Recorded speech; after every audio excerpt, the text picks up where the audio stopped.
PattyStamps.com. I have sort of a different type of video for you today. I posted this scissor charm that I made with beads on Facebook last week, and I immediately had a lot of comments asking for some instructions. Well, I wanted to show you what we do with these. We like to hang them on our scissors, the Stampin' Up paper snips or the craft scissors, which are amazing. I will show you the benefits of those in a minute, or the fringe scissors. The reason that we like to have them on our scissors is because when we're together with friends, we can always identify whose scissors are whose.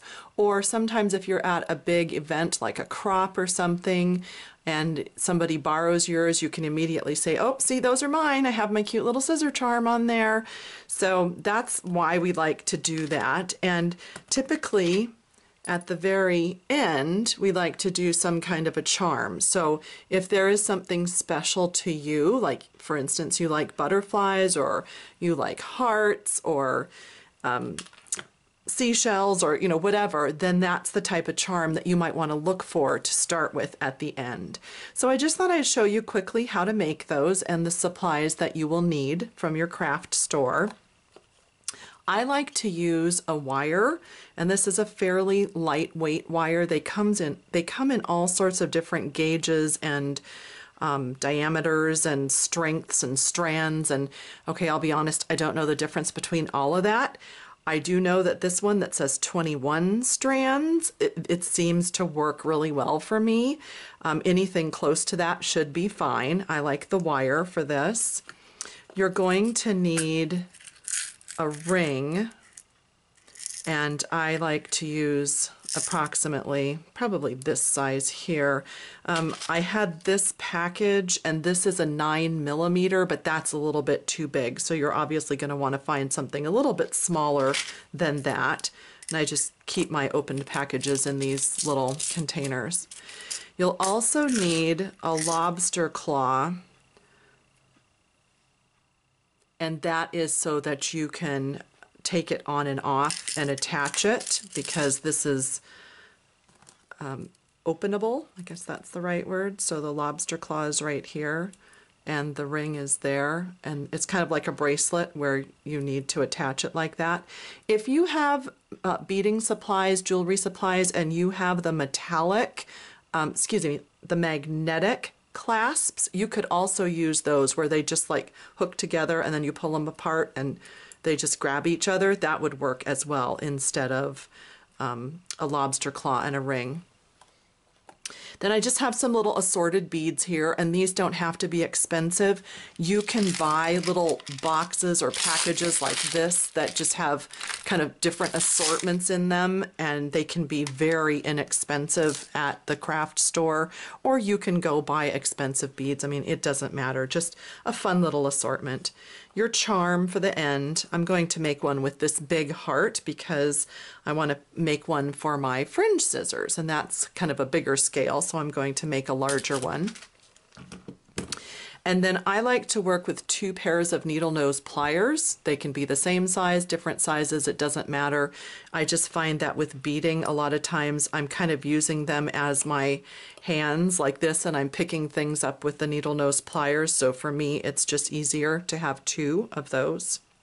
So I think that's about it. I'll show you this little clip later and what we'll use that for, but those are just sort of the basic supplies. And then I found that working on this Stampin' Up Stampin' Pierce mat is really great because it's kind of rubbery, foamy-ish, and the beads don't roll around, whereas if I put them on a hard surface like my paper or a board or something, the beads tend to roll. So I really like how this kind of grabs them.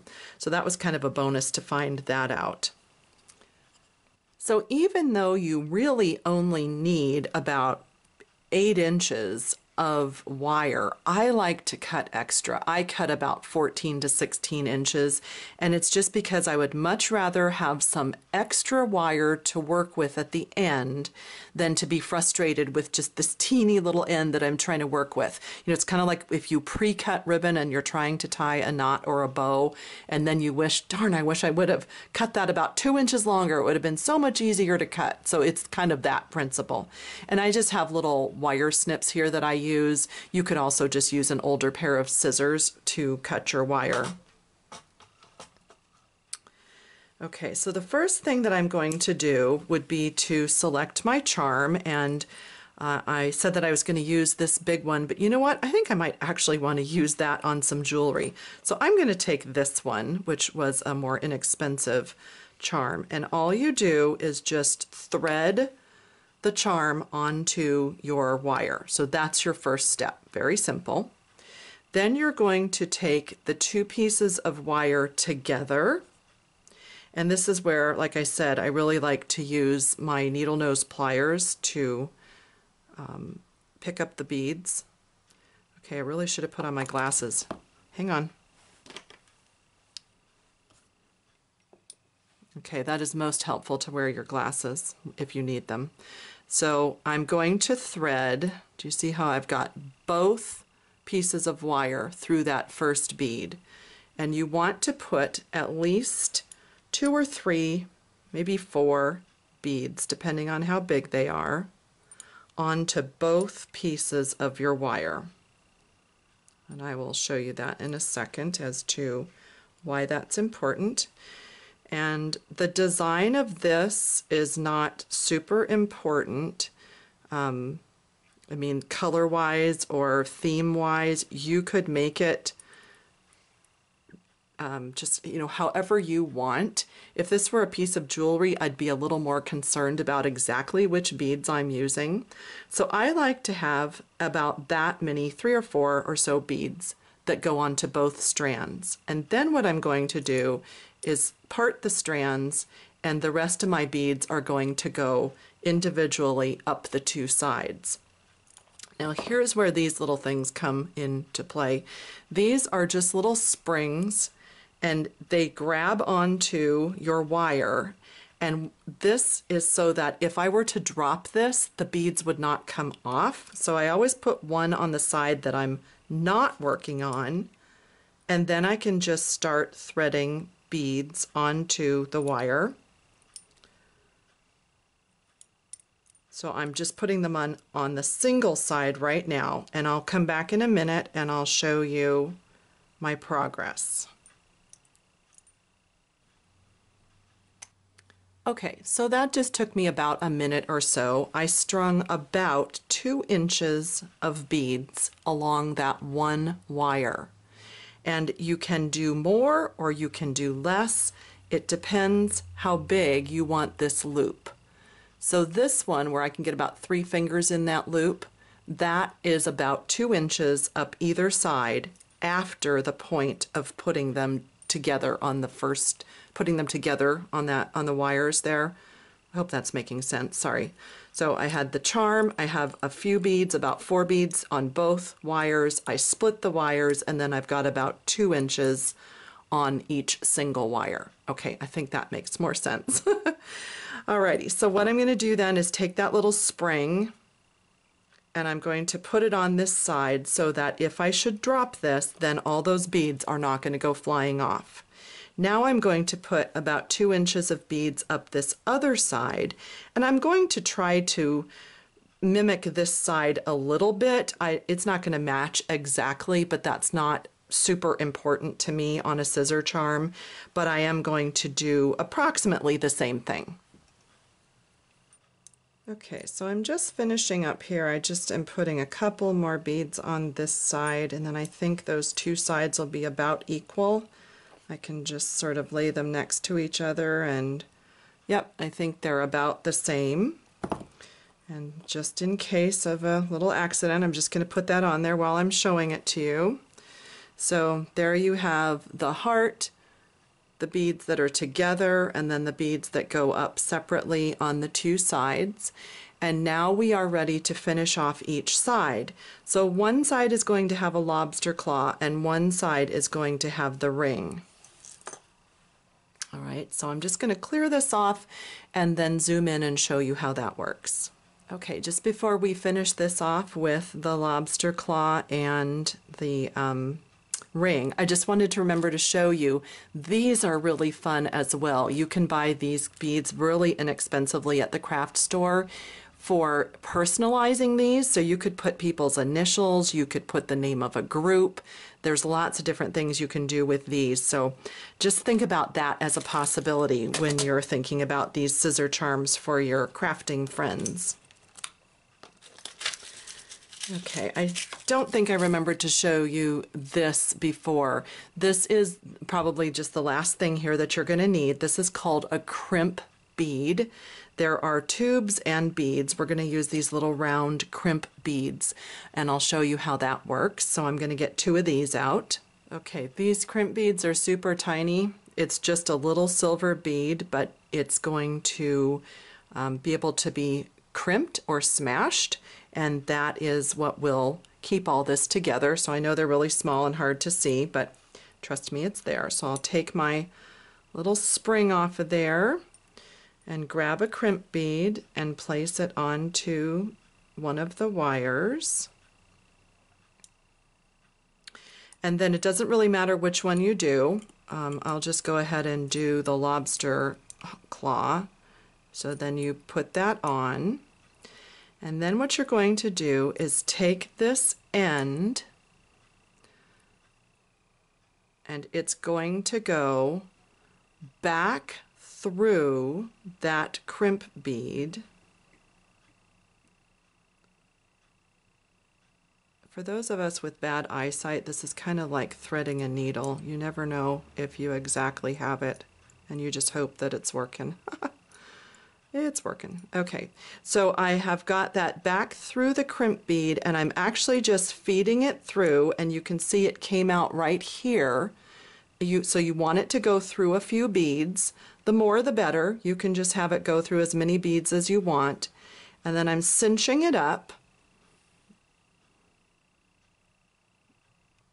so that it just made all of this come together. And you don't want it too tight. You certainly don't want it so tight that it's stiff. So this is still very pliable.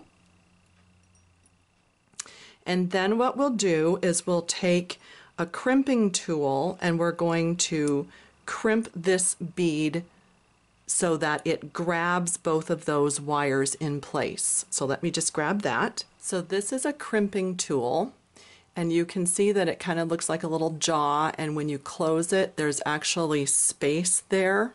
Do you see that little circle in there? So when I pick this up and put that crimp bead into that circle part, and I'm just going to squeeze it, that is now cinching that down in place. And then you can actually go into the center part and do it again. And I don't know if you can see this, but it just smashed that little bead. That's what you want it to do. It flattened it and smashed it. And if you give this a tug, you can see that that is secure. So once that you know that it's completely secure, then you can take your little wire cutters or your scissors and trim off this extra wire. So that side is now complete. So then on this side, we're going to repeat basically the same process, but instead of threading on the lobster claw, we're going to thread on just the loop.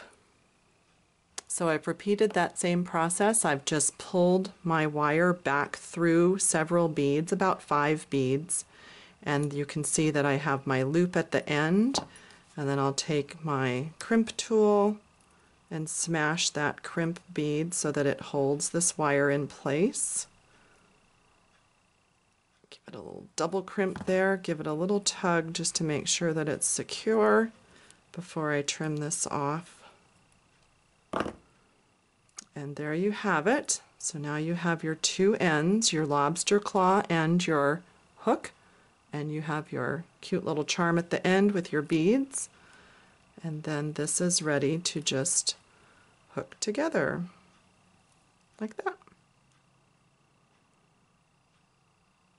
So that's basically it, and you can do this for any of your tools, and it's just great on scissors like I mentioned before.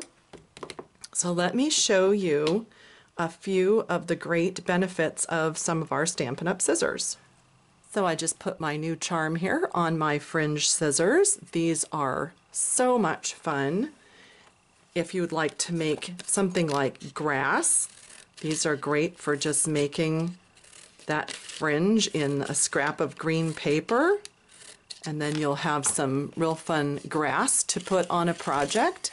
You can also snip all the way through your paper and make custom shreddy paper for your little baskets and boxes, and I did a project with that earlier. I'll link to that below so that you can see that project. So those are the great fringe scissors with my scissor charm. And our snips, if you have not been using those, these are just like the best. They are so great for cutting paper and really getting into detailed areas because those points are so fine. They are very, very sharp, so do be careful. Then our craft scissors, this has got to be almost my favorite product in the entire catalog. I keep two of them at my desk. One of them I have a ribbon tied around it, and that reminds me that this pair is only for cutting ribbon and cutting fabric. And since I absolutely love using these on paper as well, I have a separate pair at my desk with a scissor charm on them, and those I do use on paper. I absolutely love them. They just cut like a dream.